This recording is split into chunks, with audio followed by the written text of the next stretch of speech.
Magawa naman tayo ng ensimada at chokomada. Asukal 125 grams.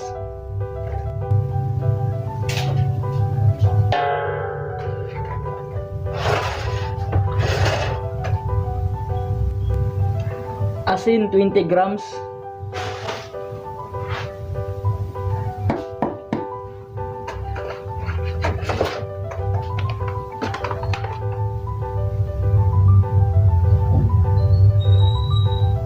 Angel yeast 50 grams. Dry yeast.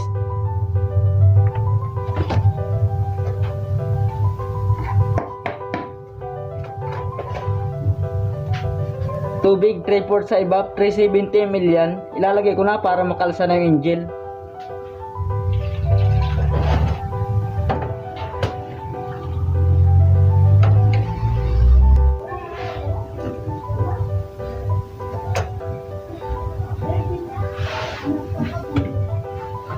Lard 100 grams.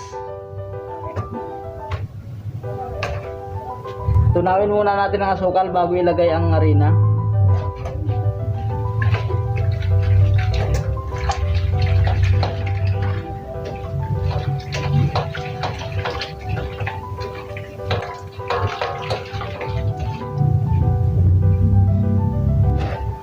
First class 750 grams.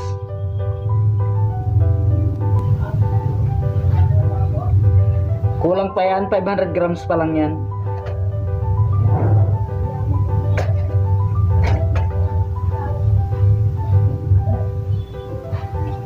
Kaya dilagdagan ko ng 250.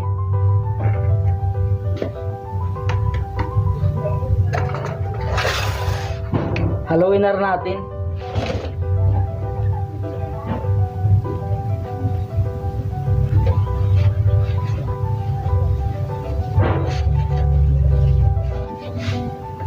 Pwede na ito, mamakinahin naman natin. Pwede itong masang kamay lang. Sa sunod i-upload ko yung masang kamay nito. Mamakinahin natin.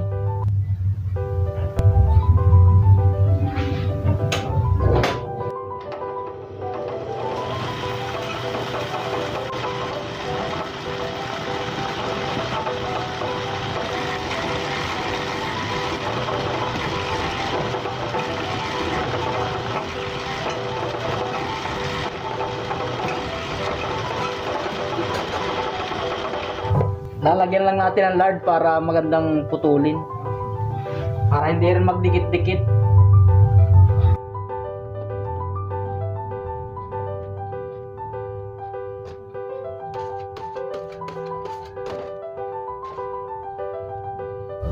Putol lang ensimada plain, 60 grams.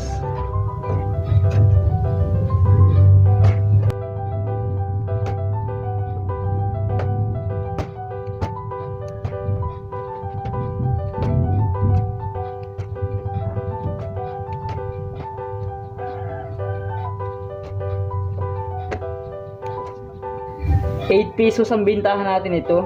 60 grams ang putol.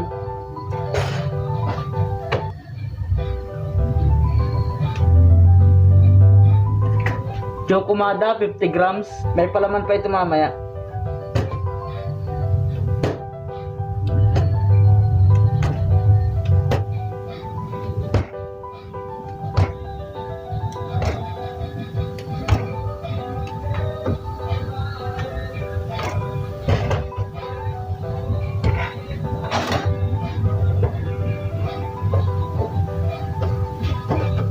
Tig 21 na pirasong nagawa natin.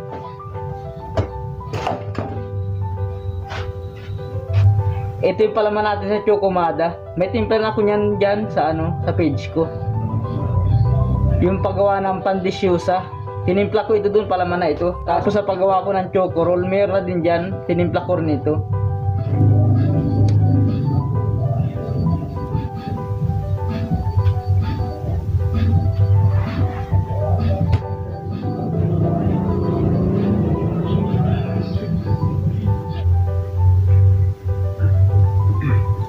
Pag may palaman na 70 grams, 20 grams yung palaman.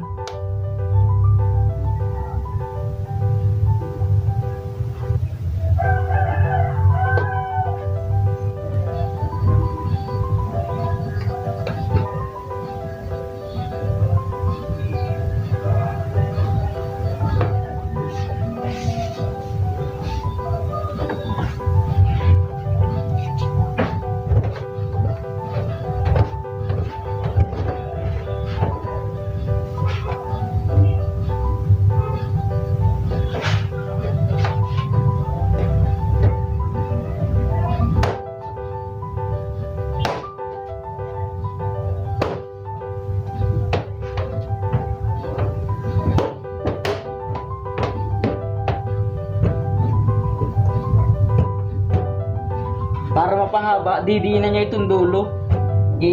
Iipitin nyo. Saka ibabalik.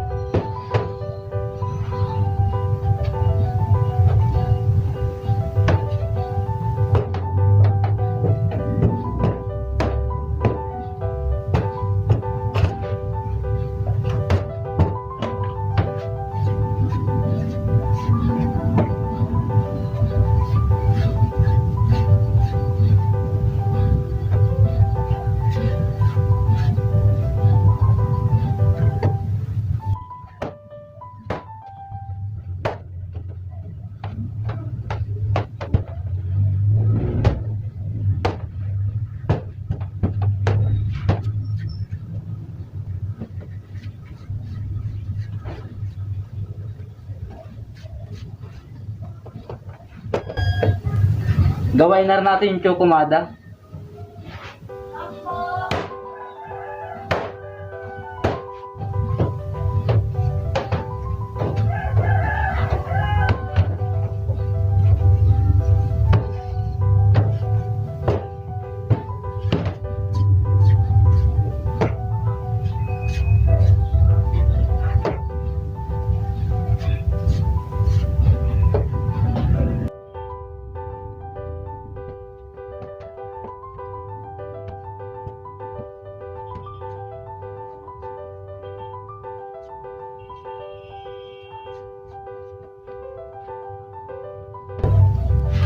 Gagawin na natin.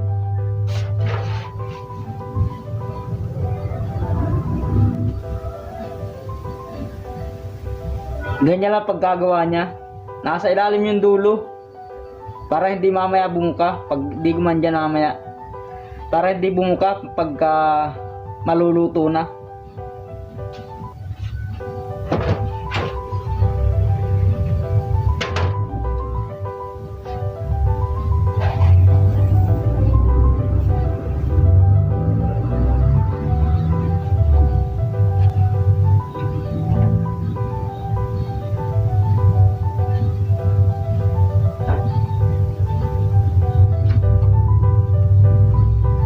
Dapat hindi masyadong malaki ang butas sa gitna para pagkaluto, pag umalsa matatakpan na ito.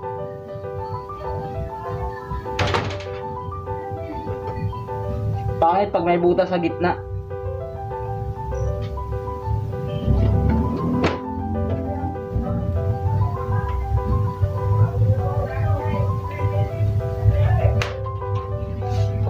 Ganyan lang siya pag hilaw. Mamaya wala na yan. Wala na yung butas pag umalsa na.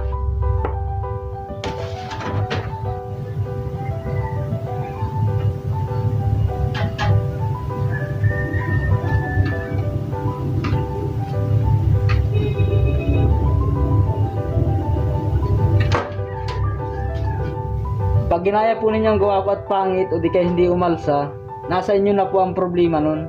At ako po pag nasa video ay walang tinatagong sikreto. Lahat po naandyan, lahat ng nilalagay ko naandyan.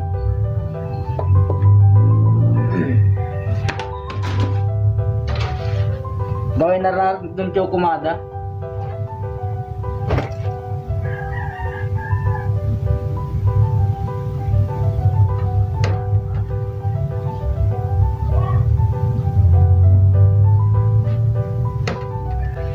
Doon sa crinkles at kababayan, may nagreklamo na hindi daw umalsa yung kababayan, kaya ginawa kong live kong ginawa yun. Tapos yung crinkles inilive ko rin yun at hindi rin daw umalsa.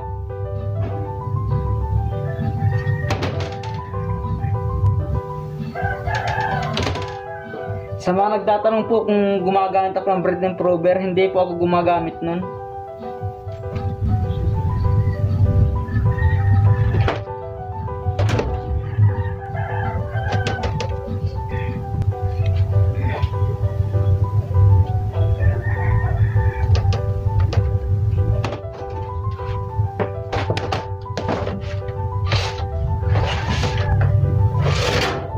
Ayun na, natapos ko na lahat. Ihintayin na lang natin umalsa. Sisindihan ko ng oven, alsado na. Pinalsa ko ng 1 oras.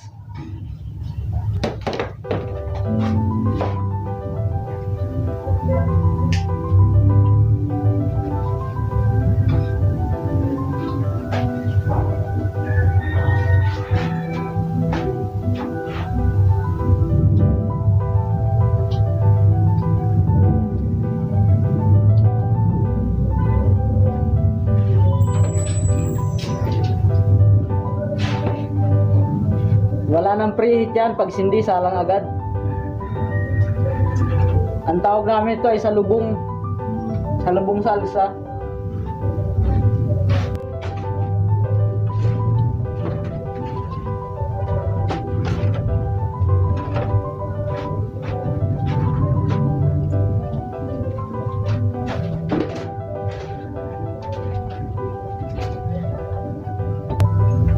Pag medyo brown na, itatas na natin. Tingnan natin kung umalsa na.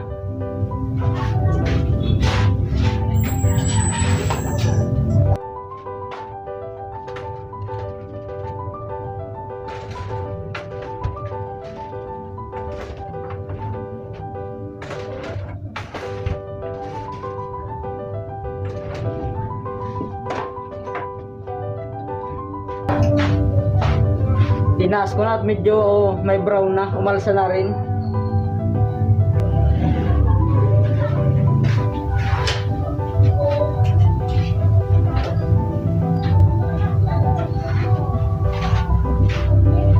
Naluto ko ng 20 minutes.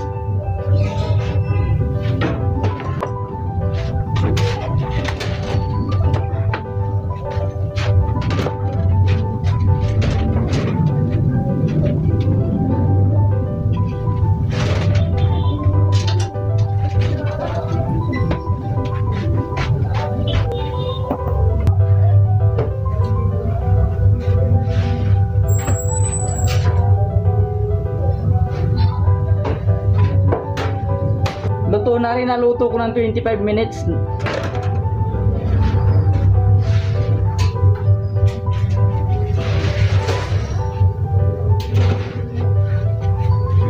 Naunang ahunin yung plain. Ito yung plain natin, no?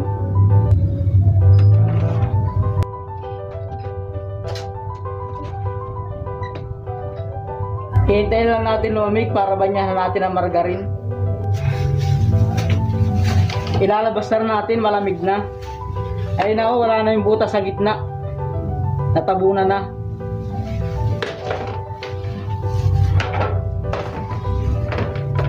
Babanyan natin ang margarine.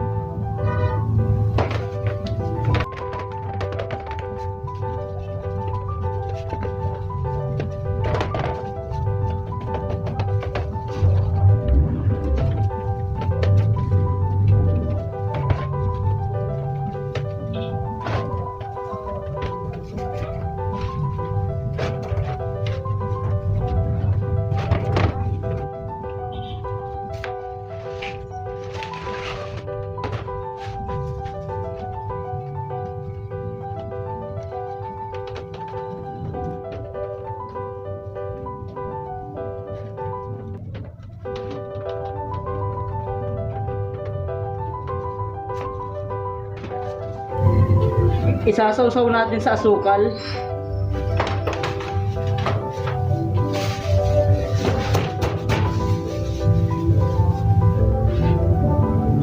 Pwede nyo lagyan ng pasas dito sa mga butas-butas na ito.